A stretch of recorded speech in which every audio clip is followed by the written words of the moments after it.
옛날 어느 상월 마을에 유난히 안개가 짙게 끼는 곳이 있었습니다. 마을은 사방이 산으로 둘러싸여 있었는데 특히 마을 뒤편의 흑산은 나무가 빽빽하고 골이 깊어 낮에도 해가 잘 들지 않았지요. 사람들은 그 산을 두려워하며 함부로 발을 들이지 않았습니다. 그 산에는 오랜 세월 묵은 것들이 살아 숨쉬고 있으며 길을 잃은 이들은 다시는 마을로 돌아오지 못한다는 이야기가 전해 내려왔기 때문입니다. 그 신비롭고도 스산한 기운이 감도는 산자락 아래 만득이라는 사내가 늙은 어머니와 단둘이 살고 있었습니다. 만득이는 몸은 장정이었으나 마음은 어린아이와 같았습니다. 늘 실없이 웃고 제비에게 말을 걸고 발에 밟힐 뻔한 개미를 피해 멀리 돌아가는 사람이었지요. 마을 사람들은 그런 만득이를 바보 만득이라고 불렀습니다. 하지만 만득이의 눈은 누구보다 맑았습니다. 세상에 욕심이나 미움을 담아본 적 없는 그 눈동자는 마치 이른 아침 숲속의 이슬 같았지요. 만득이는 남들이 보지 못하는 것을 보았습니다. 바람이 나무짚에 속삭이는 소리를 들었고 저녁 노을이 구름에게 들려주는 이야기에 귀를 기울였습니다. 그의 늙은 어머니는 아들의 그런 순수함이 늘 걱정이었습니다. 밭은 척박했고 두 식구의 살림은 늘 쪼들렸습니다. 어머니는 기침을 달고 살면서도 아들의 밥 한 끼라도 더 챙기려 애썼습니다. 만드가 이 어미가 없으면 어찌 살꼬. 세상은 너처럼 착하기만 한 사람을 가만두지 않는단다. 좀 더 야무지게 굴어야 해. 어머니가 주름진 손으로 만드기의 손을 잡으며 말할 때면 만드기는 그저 헤헤 웃으며 대답했습니다. 어머니 걱정 마세요. 뒷간의 지렁이도 착하고 저기 저 까치도 저한테 잘해줘요. 어머니는 그 대답에 기가 막히면서도 아들의 맑은 눈을 보면 더 이상 모진 말을 할 수 없어 깊은 한숨만 내쉬곤 했습니다. 마을 사람들은 만드기의 어수룩함을 곧잘 이용했습니다. 장날 무거운 짐을 져달라 하고는 떡 한 조각 쥐어주며 보냈고 힘든 바티를 시키고는 품삯 대신 쉰밥 한 덩이를 주기도 했습니다. 만드기는 그마저도 고맙다며 연신 허리를 굽혀 인사를 했습니다. 아이고, 고맙습니다. 정말 맛있겠네요. 그 모습을 보며 아이들은 만드기를 놀려댔고 어른들은 혀를 차며 팔자려니 했습니다. 만드기는 자신을 향한 비웃음이나 동정의 의미를 알지 못했습니다. 그저 모두가 자신에게 무언가를 주고 자신은 그에 감사할 뿐이었습니다. 만드기네 집은 마을에서도 가장 후미진 곳, 바로 그 두려운 흑산의 초입에 있었습니다. 다 쓰러져가는 초가집은 비바람이 칠 때마다 금방이라도 무너질 듯 삐걱거렸지요. 만드기에게는 그 집이 세상에서 가장 아늑한 곳이었습니다. 특히 집 옆에 외양간에 메어둔 누렁소 순이는 만드기의 가장 친한 친구였습니다. 만드기는 매일 순이에게 여물을 챙겨주며 온종일 제잘거렸습니다. 순아, 오늘은 날이 좋다. 저기 산에 진달래가 피었어. 너도 보이지? 순이는 만드기의 말을 알아듣기라도 하는 듯 커다란 눈을 끔뻑이며 음매 하고 울었습니다. 이 누렁소 순이는 만드기네 전 재산이었습니다. 늙은 어머니는 이 소 한 마리가 있어 든든하다고 나중에 만드기 장가갈 미천이라도 될 것이라며 애지중지했지요. 만드기 역시 순이를 식구처럼 아꼈습니다. 쇠에게 줄 꼴을 베기 위해서라면 험한 벼랑도 마다하지 않았습니다. 순이의 등을 쓸어주며 도란도란 이야기하는 시간은 만드기에게 가장 큰 기쁨 중 하나였습니다. 그는 순이가 되새김질하는 것을 보며 함께 웃었고 순이가 아파 보이면 밤새 그 곁을 지키기도 했습니다. 마을 사람들은 흑산을 호랑이산이라고도 불렀습니다. 실제로 호랑이가 나타난 적은 근래에 없었지만 그만큼 숲이 깊고 으스스했기 때문입니다. 숲 어귀에만 가도 싸늘한 기운이 등줄기를 타고 흘렀고 해가 중천에 떴을 때조차 숲 내부는 어두컴컴했습니다. 마을에서 가장 담이 세다는 최서방만이 유일하게 덫을 놓으러 숲 가장자리를 맴돌 뿐 그 누구도 감히 그 경계를 넘지 않았습니다. 아이들은 흑산 쪽으로 공이 굴러가도 울음을 터뜨리며 돌아오기 일쑤였습니다. 그의 여름은 유난히 비가 잦았습니다. 장마가 끝났나 싶으면 다시 억수 같은 비가 쏟아지곤 했습니다. 그러던 어느 늦은 오후 하늘이 갑자기 새까맣게 변했습니다. 해가 아직 지려면 멀었는데도 사방은 칠흑 같은 어둠에 잠겼습니다. 이내 산을 집어삼킬 듯한 바람이 불기 시작했고 나뭇가지들이 부러지는 소리가 요란하게 들려왔습니다. 마을 사람들은 불안에 떨며 서둘러 방문을 걸어 잠갔습니다. 만드기와 어머니도 방 안에 웅크리고 있었습니다. 바람이 문틈을 비집고 들어와 낡은 등잔불을 위태롭게 흔들었습니다. 바로 그때였습니다. 콰르르릉 하늘이 쪼개지는 듯한 천둥 소리와 함께 눈앞이 번쩍했습니다. 엄청난 벼락이 바로 만드기네. 집 앞마당에 늙은 감나무를 내리친 것입니다. 나무는 시커멓게 타들어가며 두 동강이 났고 그 굉음에 놀란 순이가 미친 듯이 울부짖기 시작했습니다. 순이는 외양간의 낡은 나무 기둥을 부술듯이 날뛰었습니다. 음매 음매 공포에 질린 소의 울음소리가 폭풍우 소리를 뚫고 울려 퍼졌습니다. 만드기가 순아 괜찮아 하고 외치며 달려나가려 했지만 어머니가 아들의 팔을 붙잡고 말렸습니다. 만드가 위험하다 나가지 마라. 하지만 그 순간 우지끈하는 소리와 함께 순이를 묶어두었던 밧줄이 끊어지고 말았습니다. 밧줄은 이미 오래되어 사글대로 사가 있었던 것입니다. 자유로워진 순이는 공포에 질려 앞뒤 가리지 않고 내달렸습니다.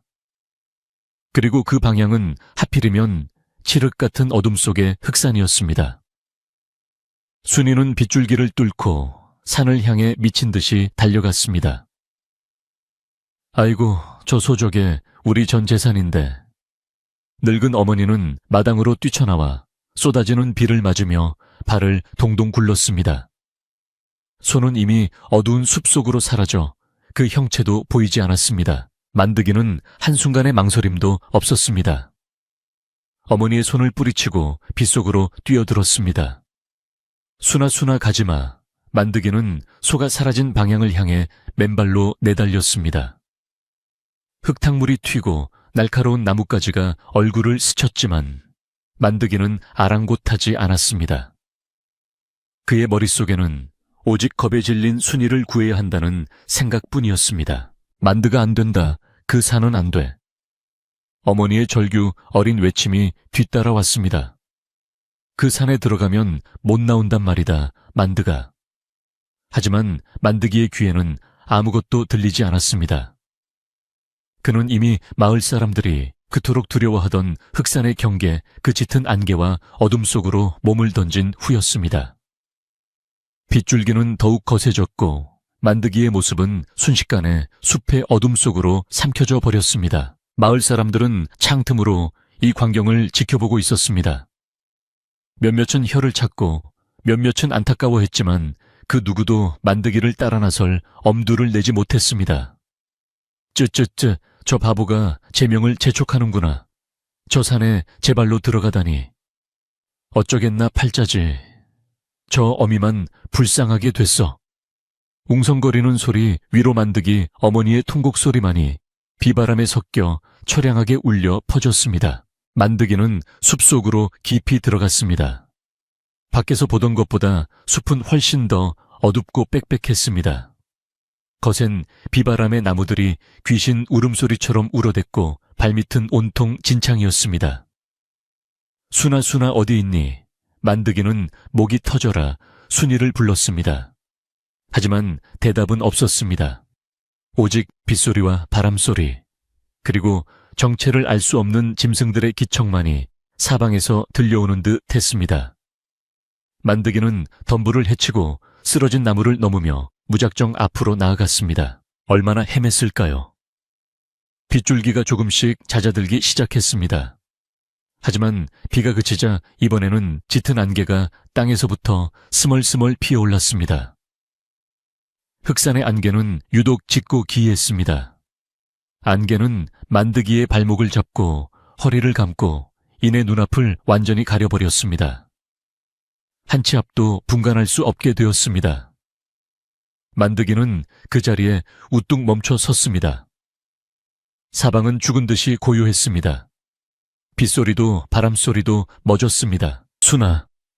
만드기가 작은 소리로 다시 한번 불렀습니다. 안개는 그의 목소리마저 집어삼키는 듯했습니다. 아무런 대답도 아무런 기척도 없었습니다. 만드기는 이제 자신이 어디로 가야 할지, 어디가 마을 방향인지 전혀 알 수 없게 되었습니다. 그는 완전히 길을 잃은 것입니다. 칠흑 같은 어둠과 앞을 가리는 안개 속에서 만드기는 그저 순이가 갔을 법한 방향을 향해 발을 내디뎠습니다. 만드기는 걷고 또 걸었습니다. 날이 밝았는지 어두워졌는지도 알 수 없었습니다. 짙은 안개와 빽빽한 나무집들이 하늘을 가려 시간을 분간할 수 없게 만들었습니다. 배가 고팠지만 먹을 것을 찾을 생각도 못했습니다. 그저 순이를 찾아야 한다는 일념뿐이었습니다. 그의 순수한 마음에는 산에 대한 두려움이나 죽음에 대한 공포가 들어설 자리가 없었습니다. 오직 겁에 질려 어딘가에 숨어있을 순이에 대한 걱정뿐이었습니다. 그렇게 며칠이 지났는지 모릅니다. 만드기는 지칠 대로 지쳤습니다. 며칠을 굶었는지 며칠을 잤는지 기억나지 않았습니다. 비에 젖었던 옷은 마르다 젖기를 반복했고 온몸은 긁힌 상처투성이었습니다. 더 이상 한 걸음도 내디딜 수 없을 것 같았습니다. 만드기는 커다란 나무 밑동에 스르르 주저앉았습니다. 순아, 미안하다. 내가 힘이 없어서. 그의 눈에서 뜨거운 눈물이 흘러내렸습니다. 바로 그때였습니다. 만드기가 기대앉은 나무 껍질에서 이상한 온기가 느껴졌습니다. 만드기는 무심코 손으로 나무를 쓸어보았습니다. 분명 차가운 나무 껍질인데 손바닥을 통해 따뜻한 기운이 전해져 왔습니다. 그리고 어디선가 아주 맑고 고운 노랫소리 같은 것이 들려오는 듯 했습니다. 환청인가 싶어 만드기가 고개를 들었습니다. 안개가 조금 옅어지는가 싶더니 저만치 앞에서 희미하게 빛나는 무언가가 보였습니다. 만드기는 마지막 남은 힘을 쥐어짜 일어섰습니다. 비틀거리는 걸음으로 빛이 새어나오는 곳을 향해 다가갔습니다. 그곳은 빽빽한 덤불로 가려져 있었지만 덤불 사이로 작은 오솔길이 나 있었습니다. 만드기는 홀린 듯이 덤불을 헤치고 그 길로 들어섰습니다. 길은 아래로 계속 아래로 이어졌고 점점 더 밝은 빛이 새어나왔습니다. 그리고 마침내 만드기는 숨이 멎을 듯한 광경을 마주하게 되었습니다. 그곳은 짙은 안개 속 흑산이라고는 믿기지 않는 햇살이 가득한 작은 골짜기였습니다. 사방은 온갖 기이한 꽃들로 만발했고 공기는 꿀처럼 달콤한 향기로 가득했습니다. 골짜기 한가운데는 거울처럼 맑은 연못이 있었고 그 물은 신비로운 옥색빛을 띠고 있었습니다. 만드기는 넋을 잃고 그 풍경을 바라보았습니다. 그리고 연못께에서 믿을 수 없는 것을 발견했습니다. 자신이 그렇게 애타게 찾던 순이가 바로 그 연못께서 평화롭게 풀을 뜯어먹고 있었습니다. 순한 만드기가 기쁨에 겨워 소리쳤습니다. 순이는 만드기를 보더니 음매 하고 반갑게 울었습니다. 그런데 순이의 곁에는 순이의 등을 부드럽게 쓰다듬고 있는 한 여인이 있었습니다. 만드기는 그 자리에 얼어붙고 말았습니다. 그 여인은 이 세상 사람 같지 않게 아름다웠습니다. 그녀는 푸른 이끼로 짠듯한 옷을 입고 있었고 길게 늘어뜨린 머리카락에는 이름 모를 들꽃들이 꽂혀 있었습니다. 피부는 갓 태어난 아기처럼 뽀얗고 눈동자는 연못의 옥색 물빛을 그대로 담은 듯 깊고 신비로웠습니다. 여인은 만드기를 보고도 놀라는 기색 없이 그저 맑은 미소를 지어 보였습니다. 만드기는 그 미소를 보는 순간 며칠간의 굶주림과 피로를 모두 잊어버렸습니다. 만드기는 여인에게 다가가지도 도망가지도 못하고 그저 우두커니 서 있었습니다. 여인이 먼저 입을 열었습니다. 그녀의 목소리는 마치 바람이 대나무 숲을 스치는 소리처럼 맑고 청가했습니다. 길을 잃었군요. 많이 놀란 듯하니 이 물이라도 마셔요. 여인은 연못의 물을 조롱박에 담아 만드기에게 건넸습니다. 만드기는 조심스럽게 조롱박을 받아들고 물을 마셨습니다. 물은 얼음장처럼 차가우면서도 달콤했고 물이 목을 타고 넘어가는 순간 온몸에 새로운 기운이 솟아나는 것 같았습니다. 만드기는 여인이 준 물을 단숨에 들이켰습니다. 신기하게도 허기도 갈증도 며칠간의 피로도 눈 녹듯 사라졌습니다. 몸이 깃털처럼 가벼워지는 것을 느끼며 만드기는 그제야 여인 앞에 넙죽 엎드려 절을 했습니다. 고맙습니다, 선녀님. 제 친구 순이를 돌봐주셔서 고맙습니다. 만드기의 순진한 말에 여인은 엷은 미소만 지을 뿐 자신이 누구인지는 말하지 않았습니다. 그녀는 그저 손짓으로 만드기에게 연못께 앉으라고 했습니다. 만드기는 순이 곁에 앉아 여인을 훔쳐보았습니다. 보면 볼수록 신비한 여인이었습니다. 볕이 잘 드는 골짜기였지만 여인의 살결은 햇빛에 그을린 흔적 하나 없이 눈처럼 희었습니다. 그녀는 별다른 말 없이 만드기에게 다가와 그의 팔에 난 상처를 들여다보았습니다. 덤불에 긁히고 찢어진 상처가 꽤 깊었습니다. 여인은 연못께서 축축한 이끼를 한 줌 뜯어내더니 그것을 손으로 부드럽게 비벼 만드기의 상처에 덮어주었습니다. 차갑고 향긋한 기운이 상처 속으로 스며들었습니다. 만드기는 그 골짜기에서 며칠을 더 머물렀습니다. 시간의 흐름을 알 수 없었지만 배가 고프면 여인이 나무에서 따주는 붉은 열매를 먹었고 목이 마르면 옥색 연못의 물을 마셨습니다. 여인은 만드기에게 숲에서 먹을 수 있는 버섯과 뿌리들을 가르쳐 주었습니다. 말로 설명하는 것이 아니라 그저 손가락으로 가리키고 고개를 끄덕이거나 저어 보이는 것이 전부였습니다. 하지만 만드기는 신기하게도 그녀의 뜻을 다 알아들을 수 있었습니다. 만드기의 순수한 마음은 여인을 두려워하지 않았습니다. 그는 여인에게도 순이에게 하듯이 제잘거리기 시작했습니다. 저희 어머니는 기침을 자주 하세요. 이 물을 가져다 드리면 나으실까요? 순이는 풀을 아주 좋아해요. 여기 풀은 아주 맛있나 봐요. 여인은 만드기의 말을 묵묵히 들으며 가끔 고개를 끄덕이거나 알 수 없는 미소를 지었습니다. 만드기는 그런 여인의 모습이 달빛처럼 곱다고 생각했습니다. 어느 날 만드기는 여인이 연못을 향해 가만히 손을 내미는 것을 보았습니다.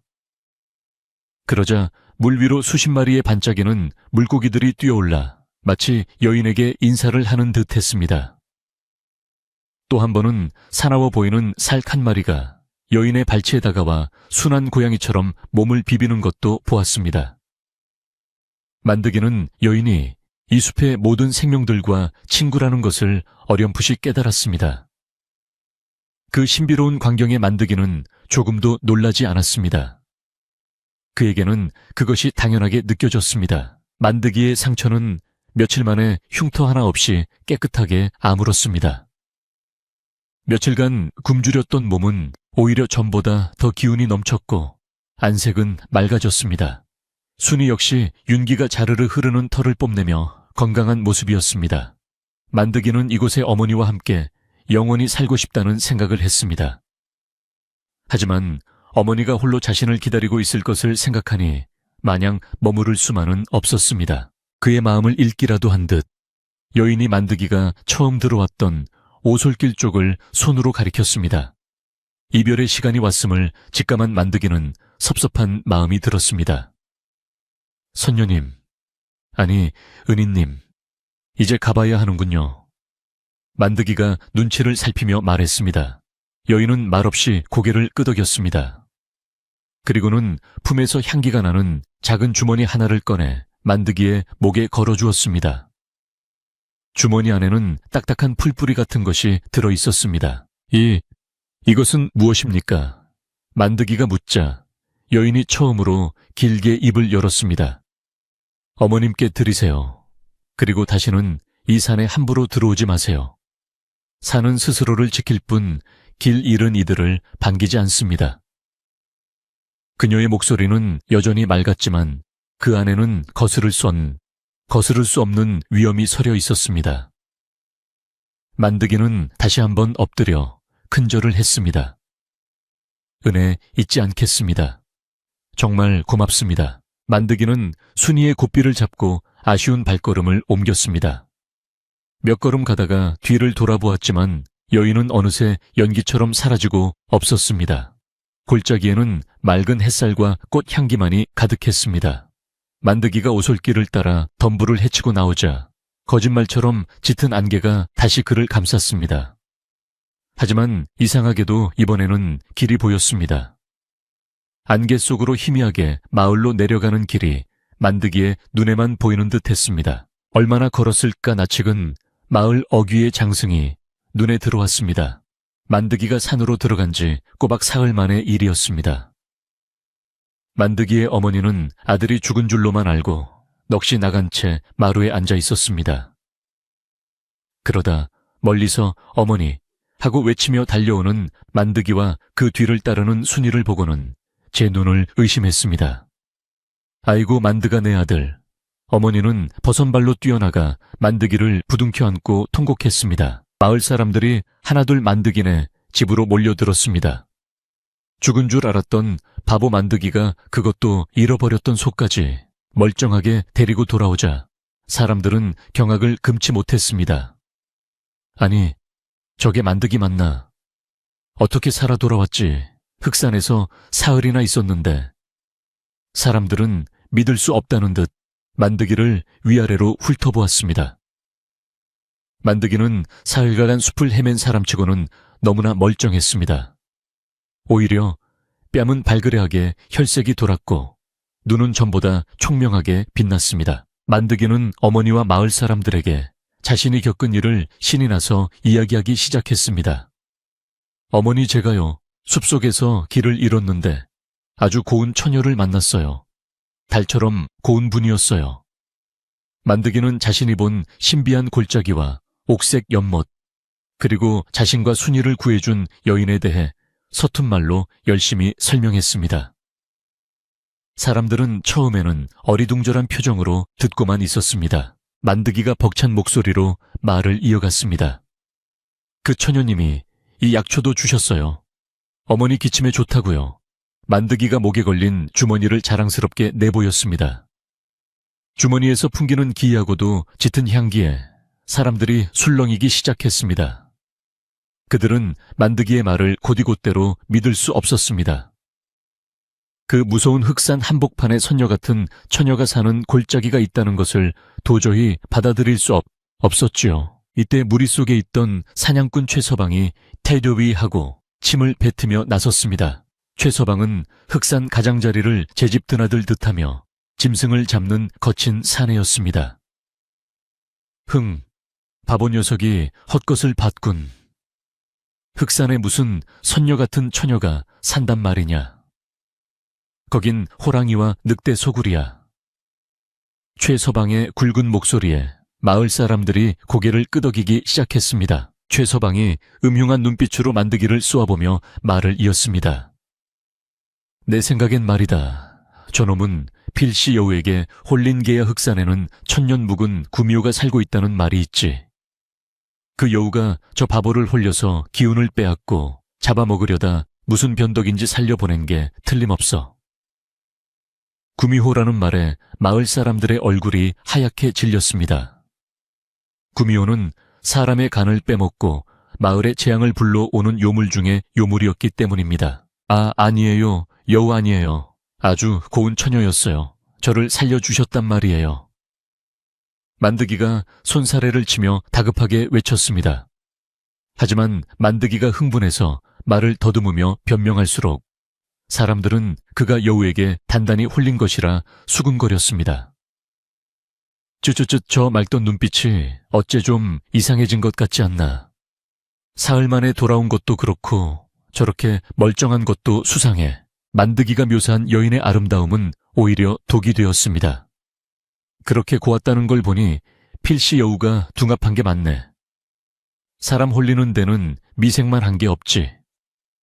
만드기가 순수하게 표현한 달처럼 고운 처녀는 순식간에 사람을 홀리는 무서운 요물로 둔갑해버렸습니다. 만드기가 흑산에서 구미호를 만났다 하는 이야기는 삽시간에 마을 전체로 퍼져나갔습니다. 듣는 이마다 소름 돋는 이야기가 되어버린 것입니다. 아이들은 만드기 집 근처에도 가지 않으려 했고 어른들은 만드기네 집을 지나칠 때마다 재수없다며 침을 뱉었습니다. 만드기가 산에서 요물을 만나고 돌아온 뒤로 마을 분위기가 흉흉해졌다는 둥, 밤마다 아기 울음소리가 들린다는 둥 흉흉한 소문이 꼬리에 꼬리를 물었습니다. 만드기와 그 어머니는 하루아침에 마을의 골칫덩거리가 되었습니다. 마침 장터에서 돌아온 장사꾼 할머니가 이 소문을 듣게 되었습니다. 할머니는 이 마을 저 마을을 돌며 장사를 해온 터라 모르는 것이 없는 사람이었지요.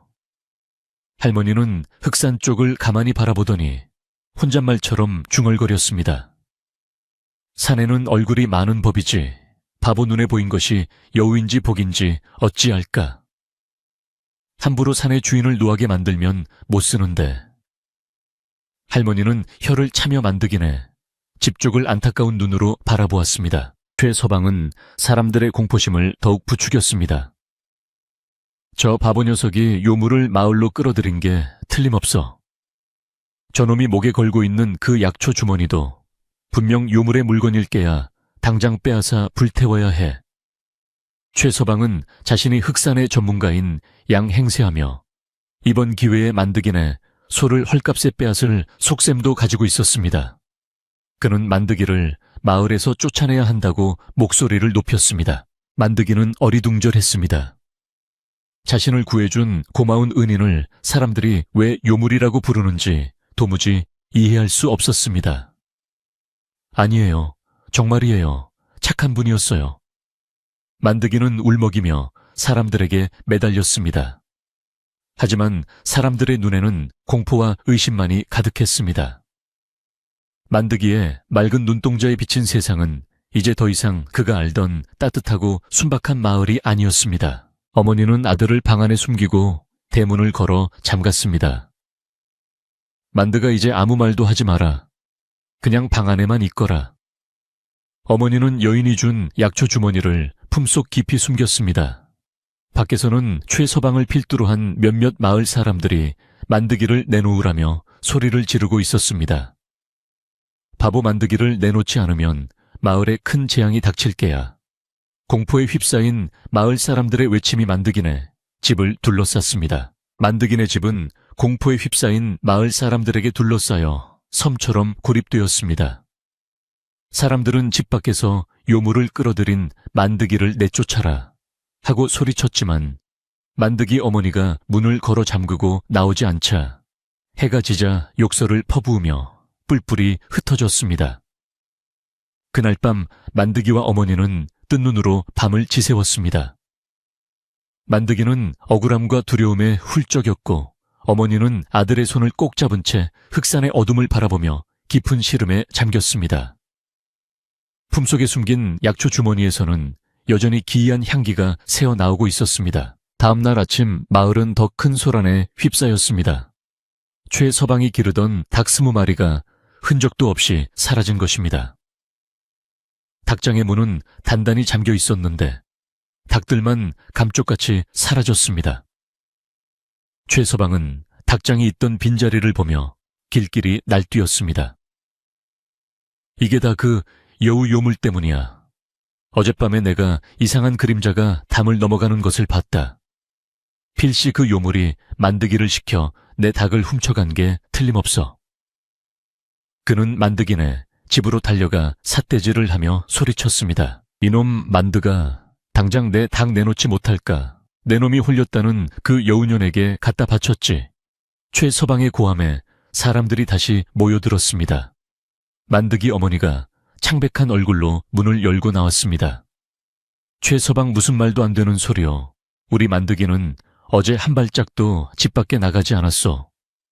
어머니가 애원하듯 말했지만 최서방은 코웃음을 쳤습니다. 흥 요물에게 홀린 놈이 제 발로 걸어 다닐 줄 아시오. 바람처럼 날아다녔겠지. 사람들은 최 서방의 말에 동조했습니다. 맞아. 어젯밤에 나도 이상한 소리를 들었어. 우리 집 개도 밤새 지저댔지. 공포는 의심을 낳고 의심은 증거가 없어도 사실이 되어갔습니다. 만드기가 흑산에서 돌아온 뒤로 마을에 불길한 일이 생기기 시작했다는 것은 부인할 수 없는 사실처럼 여겨졌습니다. 만드기는 방문 틈으로 이 광경을 보며 그저 아니에요, 아니에요 하고 중얼거릴 뿐이었습니다. 엎친 데 덮친 격으로 그날 오후 더 큰 일이 터졌습니다. 마을 공동 우물의 물이 갑자기 마르기 시작한 것입니다. 안악들이 물을 기르러 갔다가 바닥을 드러낸 우물을 보고는 비명을 지르며 달려왔습니다. 우물이 마르고 있어요. 수백 년간 단 한 번도 마른 적 없던 마을의 생명줄 같은 우물이었습니다. 가뜩이나 가문 날씨에 우물물까지 마르자 사람들의 공포심은 극에 달했습니다. 이제 이것은 단순한 닭 몇 마리의 문제가 아니었습니다. 마을 전체에 생존이 걸린 문제였습니다. 최 서방은 이때다 싶어 사람들을 선동했습니다. 보시오, 내 말이 맞지 않소. 그 여우 요물이 이 마을의 전기를 모조리 빨아들이고 있는 게야. 저 바보 만드기가 그 요물과 내통하여 우리를 다 죽이려 하고 있어. 그는 만드기가 숲에서 가져온 약초 주머니가 그 증거라고 주장했습니다. 그 주머니가 마을의 전기를 빼앗아 흑산으로 보내는 물건일 게야. 당장 그것을 빼앗아 불태우고 만드기를 묶어 산에 제물로 바쳐야 하오. 야오셰, 제물이라는 끔찍한 말에 만드기 어머니는 혼절할 듯 비틀거렸습니다. 마을 사람들도 술렁였지만 우물이 마르는 것을 제 눈으로 확인한 터라 최 서방의 말을 무시할 수만은 없었습니다. 정말 만드기 때문인가? 만드기가 돌아온 뒤로 이상한 일이 생긴 건 사실이잖아. 사람들의 눈빛이 점차 흉흉하게 변해갔습니다. 그들의 생존 본능이 만드기의 순진함이나 어머니의 눈물 따위는 아랑곳하지 않게 만들었습니다. 그날 밤 만드기 어머니는 방문을 걸어 잠그고 깊은 고민에 빠졌습니다. 이러다가는 아들이 꼼짝없이 흉악한 일을 당할 것만 같았습니다. 그때 품속에서 다시금 그윽한 향기가 피어올랐습니다. 숲속의 처녀가 준 약초 주머니였습니다. 어머니는 주머니를 꺼내 들었습니다. 이것이 정말 불길한 물건일까 하지만 이것을 준 처녀가 만드기와 순이를 살려주지 않았던가. 어머니는 몇 년째 자신을 괴롭히던 지독한 기침을 떠올렸습니다. 어머니는 망설이다가 주머니 속에 딱딱한 뿌리 조각 하나를 조심스럽게 꺼내 입에 넣었습니다. 쌉싸름하면서도 화한 향기가 입안 가득 퍼졌습니다. 그리고는 끓여둔 물을 한 모금 마셨습니다. 무슨 맛인지도 모른 채 그저 지푸라기라도 잡는 심정으로 그것을 삼켰습니다. 그리고는 뜬 눈으로 밤을 지새우며 아들의 곁을 지켰습니다. 밖에서는 몇몇 마을 사람들이 만드기네 집을 감시하듯 서성거리고 있었습니다. 놀라운 일은 다음 날 아침에 일어났습니다. 만드기 어머니가 아침에 눈을 떴는데 늘 아침마다 목을 찢을 듯 터져 나오던 기침 발작이 감쪽같이 사라진 것입니다. 그뿐만 아니라 늘 무겁던 몸이 날아갈 듯 가벼워진 것을 느꼈습니다. 이게 어찌 된 일이고. 어머니는 제 목을 만져보며 놀라워했습니다. 숲속 처녀가 준 것은 요물의 저주가 아니라 신비한 영약이었던 것입니다. 어머니는 혼란스러웠습니다. 마을 사람들은 그 처녀를 요물이라 부르며 아들을 죽이려 하는데 그 요물이 준 약이 자신의 오랜 병을 낫게 했습니다. 어머니는 이 사실을 사람들에게 말해야 할지 고민했습니다. 하지만 지금 이성을 잃은 사람들에게 이 약을 먹고 내 병이 나았다고 말해봤자 필시 요물이 더 큰 재앙을 내리려 수작을 부리는 것이라며 믿지 않을 것이 뻔했습니다. 어머니는 약초 주머니를 다시 품속 깊이 숨겼습니다. 바로 그때 밖에서 최 서방의 다급한 목소리가 들려왔습니다. 다들 모이시오. 내가 간밤에 흑산 어귀에 설치해둔 덫을 확인하고 왔소. 사람들이 무슨 일인가 싶어 최 서방 주변으로 모여들었습니다. 최 서방은 자신이 설치한 덫이 처참하게 망가져 있었고 그 주변에서 여우의 것이라기에는 너무나 크고 기이한 발자국을 발견했다고 주장했습니다. 그 요물이 어젯밤 산에서 내려왔던 게 틀림없어 덫을 망가뜨리고 나를 조롱한 게야. 사실 그 발자국은 덫에 걸린 멧돼지가 발버둥 치다 생긴 흔적이었지만 공포에 질린 사람들의 눈에는 그것이 요물의 발자국으로 보였습니다. 최 서방은 이 기회를 놓치지 않았습니다. 이제 더 이상 기다릴 수 없소. 저 바보 만드기가 길을 대지 않겠다면 우리라도 쳐들어가야 하오. 오늘 밤 횃불을 들고 흑산으로 들어가 그 여우구를 찾아내 불태워 버립시다. 하지만 흑산은 마을 사람들이 가장 두려워하는 금기의 장소였습니다. 최 서방의 선동에도 불구하고 선뜻 따라 나서겠다는 사람이 없었습니다. 최 서방, 그래도 흑산은 너무 위험하지 않소. 낮에도 길을 잃는 곳인데 밤에 횃불만 들고 들어갔다간. 사람들이 주저하자 최 서방은 더욱 목소리를 높였습니다. 이대로 앉아서 우물이 마르고 가축이 다 죽어나는 꼴을 보자는 게요. 저 만드기 놈을 앞세우면 도어 저놈은 길을 알지 않소. 모든 시선이 다시 만드기네 집으로 향했습니다. 사람들은 만드기에게 길 안내를 강요하기로 뜻을 모았습니다. 만드가 문 열어라. 네가 우리를 그 요물이 사는 곳으로 데려가야겠다. 네가 마을을 살릴 유일한 방법이다. 그들의 목소리는 회유가 아닌 협박이었습니다. 만드기 어머니가 문을 막아섰습니다. 안도요, 내 아들은 아무것도 모르오. 산에 들어간 지 사흘 만에 겨우 살아 돌아온 아이여. 바로 그때 만드기가 어머니를 밀치고 문 밖으로 나섰습니다.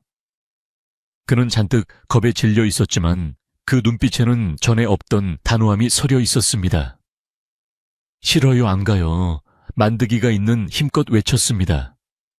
그분은 요물이 아니에요. 그분은 저와 순이를 살려주신 고마운 분이란 말이에요. 여러분이 그분을 해치게 둘 수 없어요. 요거쳐요. 바보로만 알았던 만드기가 자신들에게 정면으로 대항하자 사람들은 순간 당황했습니다. 만드기의 순진하지만 확고한 저항은 오히려 사람들의 의심을 확신으로 바꾸어 놓았습니다. 저것 보시오. 저놈이 요물에게 단단히 홀려서 이제 제정신이 아니게 되었어.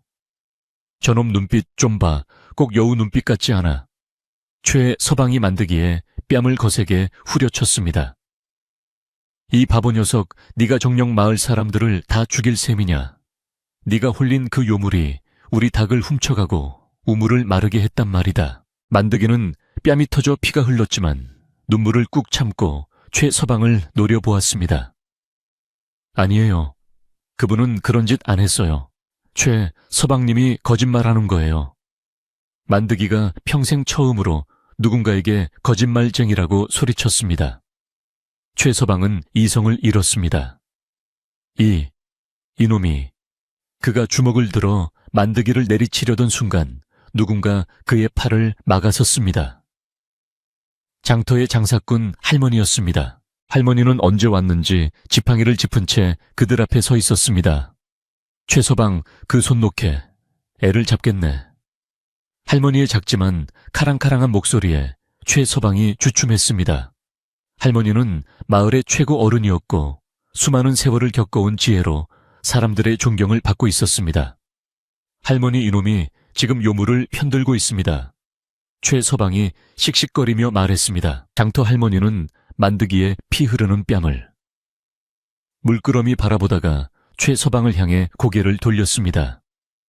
최 서방, 자네가 흑산에 대해 뭘 그리 잘 안다고 떠드는가? 자네는 고작 그 산의 어귀에서 덫이나 놓는 사냥꾼일 뿐이야. 할머니의 말에 최 서방의 얼굴이 불그락푸르락해졌습니다. 할머니가 마을 사람들을 둘러보며 말했습니다. 닭이 없어진 것이 어찌 요물 탓뿐이겠는가. 자네 닭장 울타리가 썩은 것을 내 지난 장날에도 보았네. 족제비 때가 드나들기 딱 좋더군. 사람들이 술렁였습니다. 최 서방의 닭장이 허술하다는 것은 공공연한 비밀이었습니다. 할머니가 말을 이었습니다. 우물이 마르는 것은 또 어떤가? 근래 비 한 방울 내리지 않았고 저 윗마을에서 물길을 새로 낸다고 산을 파헤쳤다는 소문도 들리더군. 모든 것을 요물 탓으로 돌리고 애먼 사람 잡지 말게. 할머니의 이성적인 말에 사람들의 흥분은 조금 가라앉는 듯 했습니다. 하지만 최 서방은 물러서지 않았습니다. 그는 자신의 권위가 도전받는 것을 참을 수 없었습니다. 할머니, 지금 요물을 두둔하시는 겁니까? 저놈이 흑산에서 요사스러운 물건을 받아온 것은 어찌 설명하시겠소? 그는 만드기에 목에 걸린 주머니를 가리켰습니다. 저것이 모든 재앙의 근원일지도 모르오 당장 내놓게 하여 불태워야 합니다. 만드기는 어머니가 준 약이라며 주머니를 두 손으로 꼭 감쌌습니다. 바로 그때 만드기 어머니가 앞으로 나섰습니다. 그녀는 더 이상 두려워하지 않았습니다. 그녀는 자신의 품에서 또 다른 약초 주머니 만드기가 준 것을 어머니가 나눠 담아 숨겨둔 것이었다를 꺼내 보였습니다. 이것이 요사스러운 물건이라 하셨소. 그리고는 사람들 앞에서 보란 듯이 그 안에 뿌리 조각을 꺼내 씹어 삼켰습니다. 나는 지난 수년간 지병이었던 기침이 이것을 먹고 단 하룻밤 만에 나았소. 사람들은 경악했습니다. 만드기 어머니의 지독한 기침은 마을 사람들 모두가 아는 사실이었습니다. 그런데 지금 그녀는 너무나 멀쩡한 목소리로 또렷하게 말하고 있었습니다. 보시오, 요물이 약을 줄 리가 있어. 만드기가 만난 분은 우리 모자를 살린 은인이시란 말이오. 어머니의 절박한 외침에 사람들의 마음이 흔들리기 시작했습니다. 정말 병이 나았단 말인가? 그럼 만드기 말이 사실이었나? 최 서방은 당황했습니다. 상황이 자신에게 불리하게 돌아가는 것을 느꼈습니다. 그는 마지막 발악을 했습니다. 거짓말 요물에게 홀리면 병이 낫는 것처럼 보일 수도 있지. 저 어미도 아들놈과 똑같이 홀린 개야. 저 두 모자를 당장 쫓아내야 하오. 하지만 사람들은 이제 최 서방의 말을 선뜻 따르지 못했습니다. 장터 할머니가 지팡이로 땅을 쿵 내리찍었습니다. 그만하게 최 서방. 진실이 무엇인지는 산이 알겠지. 하지만 만드기 말이 사실이라면 자네는 지금 산에 은인을 모욕하고 있는 걸세. 흑산이 노하면 어떤 일이 벌어질지 자네가 정녕 모르는가. 할머니의 말에는 섬뜩한 경고가 담겨 있었습니다. 흑산의 분노는 마을의 재앙을 의미했습니다. 사람들은 두려움에 떨며 최 서방과 만드기 모자를 번갈아 쳐다보았습니다. 최 서방은 분했지만 장터 할머니와 마을 사람들의 의심스러운 눈초리를 당해낼 수 없었습니다. 그는 두고 보라지. 반드시 내 말이 옳다는 것을 증명해 보일 테니 라는 말을 남기고 성난 걸음으로 자리를 떴습니다. 마을 사람들도 하나둘 흩어졌습니다. 만드기 모자는 위기를 넘겼지만 문제는 해결되지 않았습니다. 최 서방은 포기하지 않았습니다. 그는 만드기를 미행해서라도 그 요물의 정체를 밝혀내고 자신의 말이 옳았음을 증명하기로 결심했습니다. 최 서방이 분노에 차 돌아간 뒤 마을에는 불안한 평화가 찾아왔습니다. 사람들은 더 이상 만드기네 집 앞에 모여 소리를 지르지는 않았지만 그들을 향한 의심과 경계의 눈초리는 거두지 않았습니다. 만드기 어머니의 병이 나은 것은 신기한 일이었지만 흑산에 대한 뿌리 깊은 공포가 그보다 더 컸기 때문입니다. 우물은 여전히 물이 불어날 기미를 보이지 않았고 닭을 잃은 최 서방의 분노는 사그라들지 않았습니다. 만드기는 집안에 갇힌 채 자신 때문에 숲속의 그 고운 처녀가 위험에 처한 것은 아닌지 노심초사했습니다. 만드기는 순수했지만 바보는 아니었습니다. 최 서방이 이대로 물러설 사람이 아니라는 것을 직감했습니다. 그분이 위험해. 나 때문에 내가 그분을 만났다고 말해서. 만드기는 안절부절 못하며 방안을 시돌았습니다. 어머니는 그런 아들을 보며 만드가 절대 밖으로 나가지 마라. 특히 흑산 쪽은 쳐다보지도 말거라. 알겠느냐 뭘 하고 신신당부를 했습니다. 만드기는 힘없이 고개를 끄덕였지만 그의 마음은 이미 숲속 골짜기를 향해 달려가고 있었습니다. 최서방은 자신의 명예가 땅에 떨어졌다고 생각했습니다. 감히 바보 녀석에게 뺨을 맞고 늙은 할머니에게 망신까지 당했으니 분노가 치밀어 올랐습니다. 그는 만드기 모자와 장터 할머니의 말이 모두 거짓이며 그 요물이 사람들을 홀려 자신을 궁지에 몰아넣었다고 확신했습니다. 내 반드시 그 여우년의 가죽을 벗겨내어 내 말이 옳았음을 증명하고야 말겠다.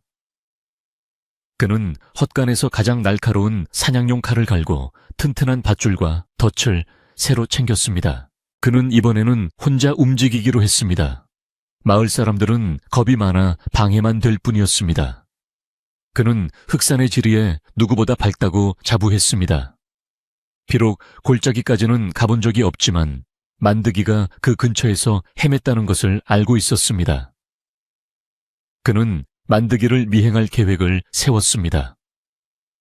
바보 녀석이 분명 그 요물을 다시 만나러 갈 것이라 짐작한 것입니다.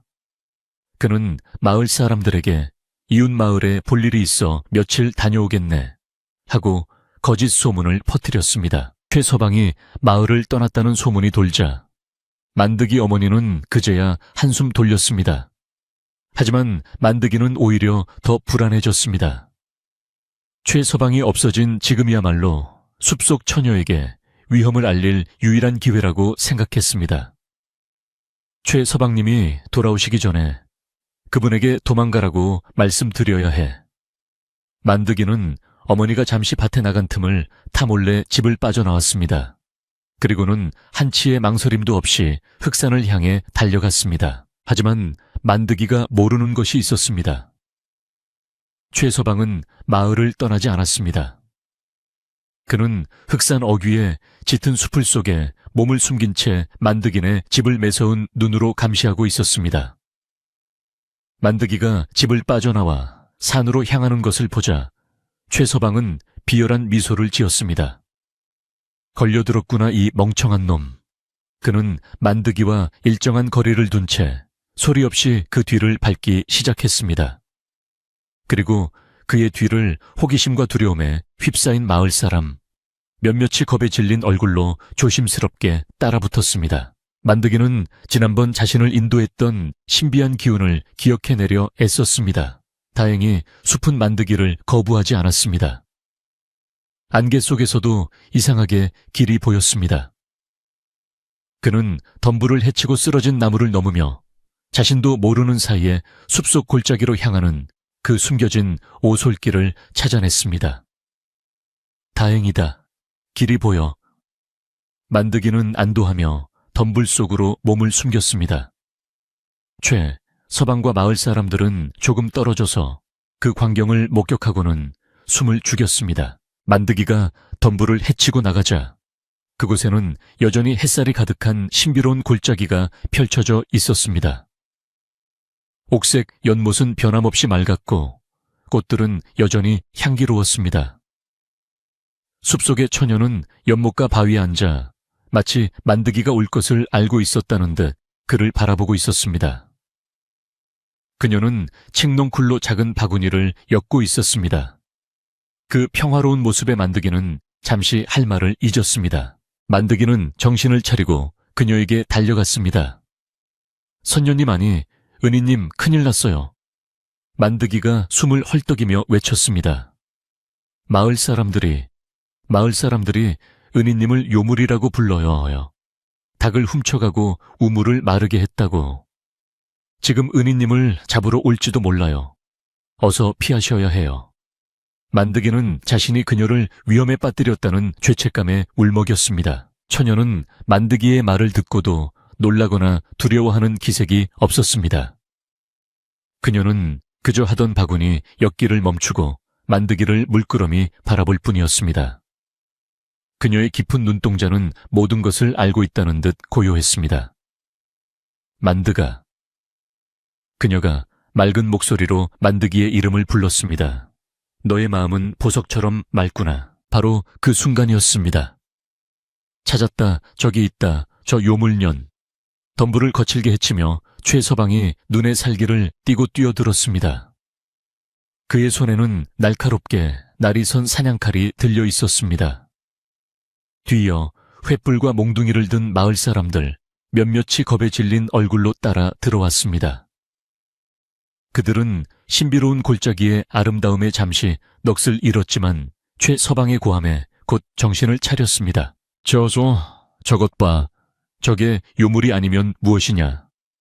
최서방이 처녀를 향해 손가락질했습니다. 처녀는 그들의 등장에도 미동도 하지 않고 차가운 눈빛으로 그들을 바라보았습니다. 마을 사람들은 그 기세에 눌려 감히 앞으로 나서지 못하고 주춤거렸습니다. 이년 네가 감히 우리 마을의 닭을 훔치고 우물을 마르게 해. 최서방이 사냥칼을 치켜들며 그녀에게 달려들었습니다. 오늘 내 손에 죽어봐라. 안 돼요. 만드기는 본능적으로 처녀의 앞을 가로막았습니다. 그는 두 팔을 활짝 벌려 연약해 보이는 처녀를 자신의 등 뒤로 감쌌습니다. 비록 몸은 두려움에 떨고 있었지만 만드기의 눈빛은 확고했습니다. 이분은 저를 살려주셨어요. 이분을 해치지 마세요. 차라리 저를 만드기는 말을 잇지 못하고 눈을 질끈 감았습니다. 최서방은 만드기의 행동에 더욱 격분했습니다. 비켜라, 이 바보 녀석 너까지 요물과 한패로 죽고 싶은 개냐. 그가 인정사정 없이 만드기를 밀치고 처녀에게 칼을 휘두르려던 찰나 골짜기 입구에서 지팡이가 땅을 짚는 소리가 쿵 하고 울렸습니다. 멈추거라. 최서방 내놈의 눈은 장식으로 달고 다니는 개냐. 장터의 장사꾼 할머니였습니다.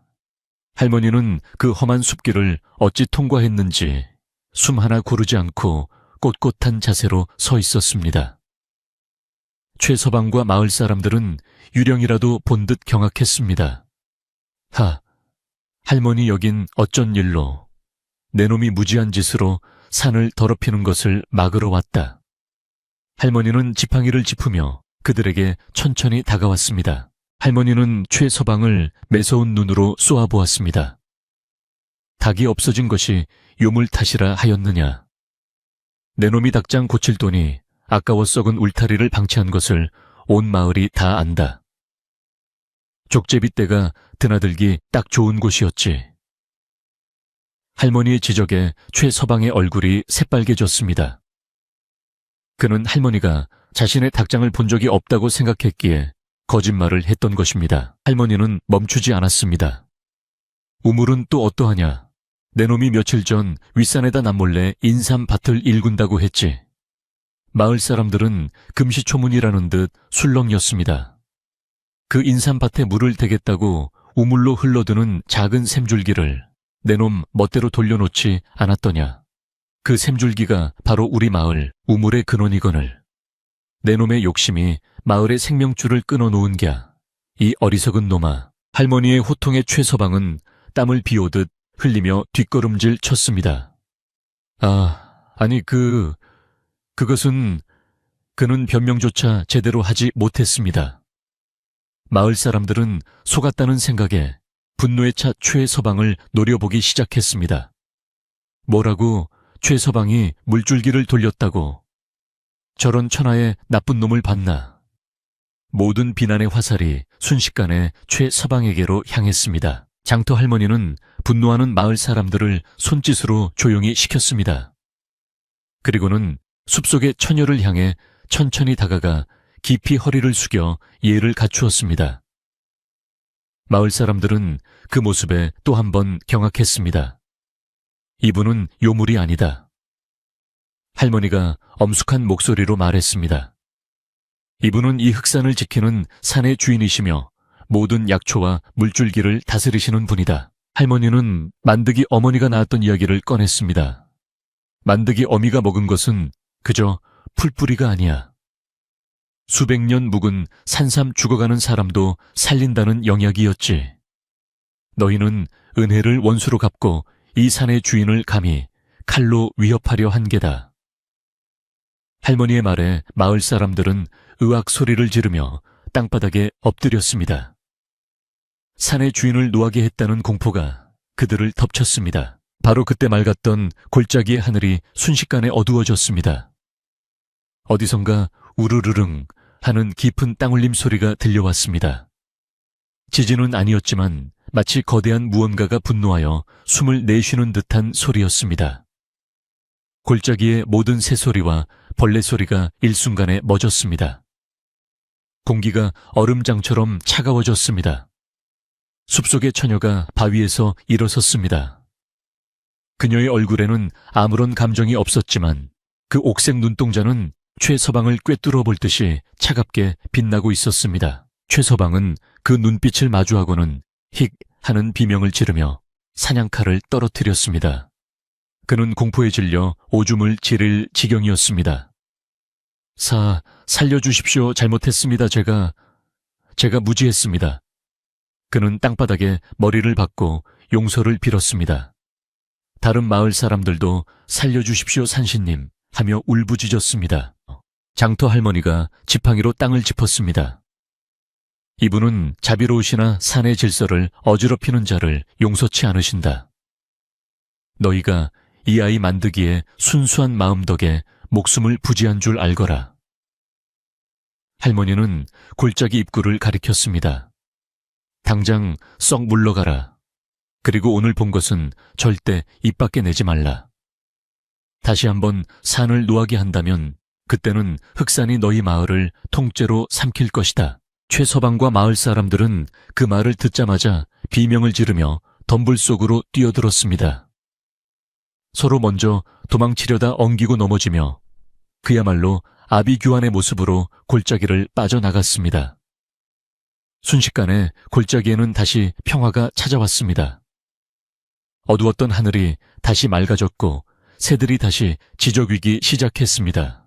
만드기는 모든 것이 꿈만 같아 그 자리에 멍하니 서 있었습니다. 최서방과 마을 사람들이 비명을 지르며 숲의 어둠 속으로 사라지자 골짜기에는 다시 이 세상 같지 않은 고요함과 평화가 찾아왔습니다. 만드기는 얼떨떨한 표정으로 숲속의 처녀와 장터 할머니를 번갈아 쳐다보았습니다. 방금 전의 소동이 마치 한바탕 꿈을 꾼 듯 비현실적이었습니다. 장터 할머니는 만드기의 어깨를 토닥여 주었습니다. 놀랐느냐 만드가. 이제 다 괜찮다. 네가 산의 주인을 지켜드린 게야. 할머니의 따뜻한 손길에 만드기는 긴장이 풀리는 것을 느꼈습니다. 숲속의 처녀가 만드기에게 천천히 다가왔습니다.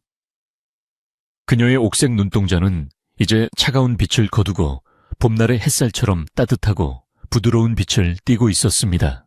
그녀는 만드기의 뺨에 난 상처, 아까 최서방에게 맞았던 자리에 부드럽게 손을 갖다 대었습니다. 시원하면서도 향기로운 기운이 상처 속으로 스며들며 쓰라렸던 통증이 순식간에 사라졌습니다. 만드기는 뺨이 낫는 것보다도 그녀의 손길이 닿았다는 사실에 얼굴이 붉어졌습니다. 고맙다 맑은 아이야. 처녀가 나지막이 속삭였습니다. 너의 순수한 용기가 숲의 경계를 지켰다. 숲은 너를 기억할 것이다. 그녀는 자신이 엮고 있던 칡넝쿨 바구니를 만드기에게 건넸습니다. 바구니 안에는 흙이 묻은 작은 뿌리들과 이름 모를 풀씨들이 담겨 있었습니다. 어머님과 함께 밭에 심거라. 숲이 너희에게 주는 선물이다. 만드기는 두 손으로 공손히 바구니를 받았습니다. 그 무게가 가벼우면서도 무겁게 느껴졌습니다. 장터 할머니가 그 모습을 흐뭇하게 바라보며 말했습니다. 산신님께서는 은혜와 벌을 분명히 하시는 분이지. 맑은 마음에는 복을 내리시고 탐욕스러운 마음에는 벌을 내리신다. 이제 마을의 우물도 다시 맑은 물로 채워질 게다. 할머니의 말에 숲속의 처녀는 대답 대신 엷은 미소를 지어 보였습니다. 그것은 모든 것을 긍정하는 듯한 안개처럼 신비로운 미소였습니다. 만드기는 이제 이분이 정말 이 산의 주인이심을 의심할 여지 없이 믿게 되었습니다. 이제 그만 돌아가 보거라 만드가. 내 어미가 애타게 기다리고 있겠다.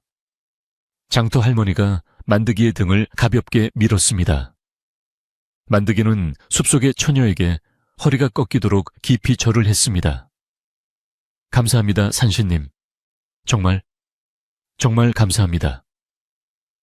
그가 고개를 들었을 때 숲속의 처녀는 이미 그 자리에 없었습니다. 옥색 연못 위로 물 한 개가 피어오르듯 그녀는 흔적도 없이 사라진 후였습니다. 오직 바위에 그녀가 앉았던 자리에 온기와 짙은 꽃 향기만이 남아있을 뿐이었습니다. 만드기는 할머니의 부축을 받으며 골짜기를 나섰습니다. 신기하게도 돌아가는 길은 험하지 않았습니다. 짙은 안개가 두 사람을 위해 길을 열어주는 듯했고 억센 덤불들도 부드럽게 몸을 낮추었습니다. 할머니는 이 모든 것을 어찌 알고 계셨어요? 만드기가 조심스럽게 물었습니다. 할머니는 숲길을 걸으며 나지막이 대답했습니다. 나는 그저 오래 살았을 뿐이다, 만드가. 오래 살다 보니 바람이 하는 말도 듣고 돌멩이가 속삭이는 소리도 듣게 되었지. 흑산은 원래 두려운 곳이 아니라 우리 마을을 품어주는 어머니 같은 산이었단다. 할머니는 만드기의 손을 꼭 잡았습니다. 만드가, 너는 남들이 보지 못하는 것을 보는 맑은 눈을 가졌다. 사람들은 너를 바보라 불렀지만 정작 눈이 먼 것은 그들이었지. 너의 그 순수함이 오늘 너와 마을을 구한 게야. 앞으로도 그 마음 변치 말거라. 할머니의 따뜻한 칭찬에 만드기는 가슴이 뭉클해져 아무 대답도 하지 못하고 그저 고개만 끄덕였습니다. 두 사람이 마을 어귀에 다다랐을 때 해는 이미 서산으로 기울고 있었습니다.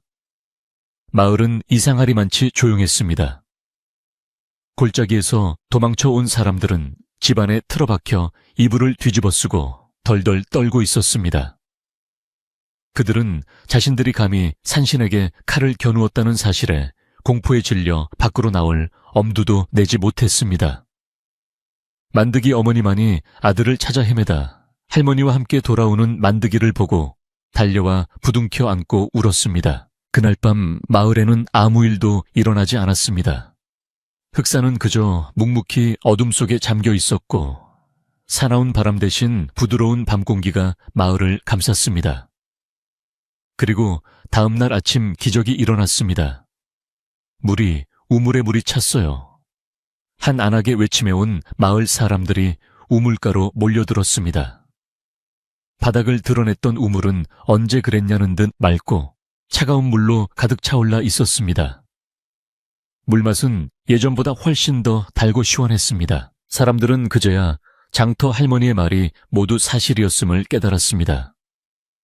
그들은 두려움과 부끄러움에 고개를 들지 못했습니다. 특히 만드기를 쫓아갔던 이들은 자신들의 어리석음을 통감하며 만드기네 집을 찾아와 엎드려 사죄했습니다. 만드기 총각, 우리가 죽을 죄를 지었네. 우리가 눈이 멀어 산신님도 못 알아보고 용서하게. 만드기는 그저 아니에요, 괜찮아요 하며 어쩔 줄 몰라 하며 그들을 일으켜 세웠습니다. 사냥꾼 최서방은 그날 이후로 마을에서 자취를 감추었습니다. 어떤 이들은 그가 산신의 노여움이 두려워 밤중에 도망쳤다고도 하고 어떤 이들은 흑산의 짐승들에게 잡혀갔다고도 수군거렸습니다. 하지만 장터 할머니는 그가 그저 자신의 탐욕과 거짓말이 부끄러워 사람들 앞에 나설 면목이 없어 숨어버린 것뿐이라고 했습니다. 그가 몰래 일구었던 인삼밭은 거친 산짐승들이 모두 파헤쳐 엉망이 되었다고 합니다. 마을 사람들은 더 이상 만드기를 바보 만드기라고 부르지 않았습니다.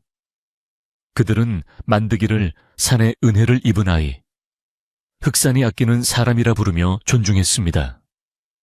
아이들은 더 이상 만드기를 놀리지 않았고 어른들은 만드기를 만날 때마다 먼저 고개를 숙여 인사했습니다. 만드기는 여전히 순박하게 웃고 제비에게 말을 걸었지만 이제 아무도 그를 비웃지 않았습니다. 오히려 그의 그런 모습이 흑산의 신비로움을 닮았다고 생각했습니다. 만드기와 어머니의 삶은 평화로워졌습니다. 어머니는 숲속의 처녀가 준 씨앗과 뿌리를 집 뒤편 작은 밭에 심었습니다. 그러자 놀랍게도 척박했던 땅에서 윤기가 흐르기 시작하더니 듣도 보도 못한 아름다운 꽃들이 피어나고 탐스러운 열매들이 주렁주렁 열렸습니다. 그 꽃에서는 늘 은은한 향기가 풍겨나와 만드기네 집을 감쌌고 그 열매를 먹은 만드기와 어머니는 잔병치레 없이 늘 건강했습니다. 늙은 어머니는 더 이상 아들 걱정에 한숨 쉬지 않았습니다. 그녀는 마루에 앉아 밭에서 꽃과 풀들에게 말을 거는 아들의 뒷모습을 바라보며 세상에서 가장 행복한 미소를 지었습니다.